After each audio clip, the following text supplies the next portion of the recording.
تراویح ہوتی ہے براہ کرم حدیث سنا دیں۔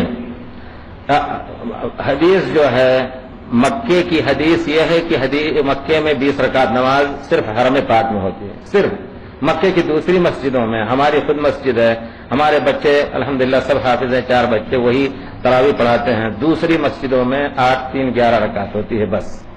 دوسری تمام مسجدوں میں، ریاض کی تمام مسجدوں میں 8 3 11 ہوتی ہے۔ کوئی اگر 20 پڑھا دے تو پڑھا دے، لیکن خال سننے میں نہیں آتا ہے۔ تو مکے میں صرف کیوں رکھا گیا؟ آپ کو معلوم ہے ایک ذات جس کا نام شاہ عبدالعزیز تھا، اس نے سنت کو برپا کرنے کا تہیہ کر لیا تھا۔ انہوں نے علماء سے مشورہ لیا۔ دیکھیے وہ لوگ حنبلی علماء جو اس وقت تھے، وہ یقیناً ہم نے جو تجربہ کیا کہ مالکی ہوں، شافعی ہوں اور ہمارے حنفی ہوں یا حنبلی ہوں، ان میں سے حنبلیوں کی یہاں تعصب سب سے کم ہے۔ یعنی کہیں حدیث ملا، ہم خود جب ثانوی میں وہاں پڑھتے تھے، ان کی کتاب میں ہے کہ نیرین یعنی سورج اور چاند کی طرف چہرہ کر کے یا پیٹھ کر کے پیشاب پیخانہ جائز نہیں ہے۔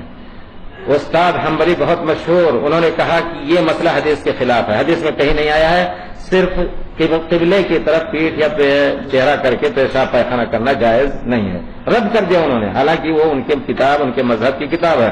تو کہنے کا مطلب ہے کہ وہ لوگ جو امام ملک عبدالعزیز نے بھی کہا کہ 8 رکعتیں یہاں نافذ کی جائیں، لیکن ان لوگوں نے حکمت کا فتویٰ دیا، ان کو کہا نہیں، حرم چونکہ ایک عالمی جگہ ہے اور دنیا کے لوگ آتے ہیں، کچھ لوگ 20 پڑھنا چاہتے ہیں، کچھ لوگ 10 رہ گئی، آپ ایسا کریں کہ 2 امام کر دیں، ایک امام 8 2 10 رکعت پڑھائیں، دوسرے امام 8 2 10 رکعت پڑھائیں، 2 10 رکعت پڑھائیں، جس کو 10 پڑھنا ہے پڑھ کر کے 1 رکعت وتر پڑھے چلا جائے، اور جس کو 20 پڑھنا ہے 50 پڑھنا ہے اپنا پڑھے۔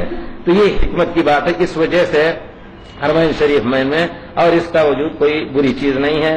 2 امام خود آپ دیکھ لیں، کبھی ٹیلی ویژن پہ تو دیتے ہیں ہمارے خیال سے، امام کبھی 20 رکعت ایک امام نہیں پڑھتا ہے، وہ پڑھا کر کے کھسک جاتے ہیں، عام طور پر ایسے ہوتا ہے۔ لیکن سنت کا طریقہ ہم جس پر یقین رکھتے ہیں کہ یہ ہے کہ تراویح 8 3 11 پیارے رسول نے کبھی اس سے زیادہ نہیں پڑھی ہے، اور حضرت عمر رضی اللہ تعالیٰ عنہ کی طرف منسوب کردہ 20 رکعت یہ صحیح نہیں ہے۔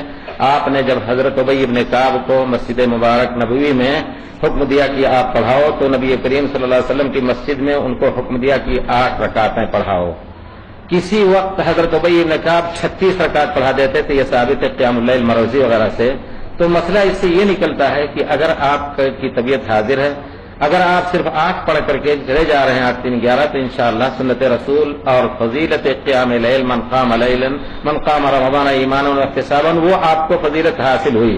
لیکن اگر کوئی شخص مزید پڑھنا چاہتا ہے تو یہ نہ عقیدہ رکھے کہ 20 ہی سنت ہے۔ 20 سے اب مجھے نہیں یاد آتا ہے، میں اپنے طور پر اتنے دنوں سے وہاں ہوں، کبھی زیادہ کیا ہے کبھی کم کیا ہے، لیکن 20 کبھی نہیں پڑھی ہے میں نے، یہ یقین کر کے کہتا ہوں اتنا جان بوجھ کر کے کہ 20 صرف کبھی نہیں پڑھی ہے میں نے زیادہ کیا یا کم کیا۔ تو ہم اس پر یقین رکھتے ہیں کہ جائز ہے زیادہ۔ آپ 8 پڑھ کر گئے، پھر آپ کی طبیعت میں آیا، گھر میں بیٹھے ہیں، شروع کر دیجیے کچھ پڑھنا، کوئی حرج نہیں ہے۔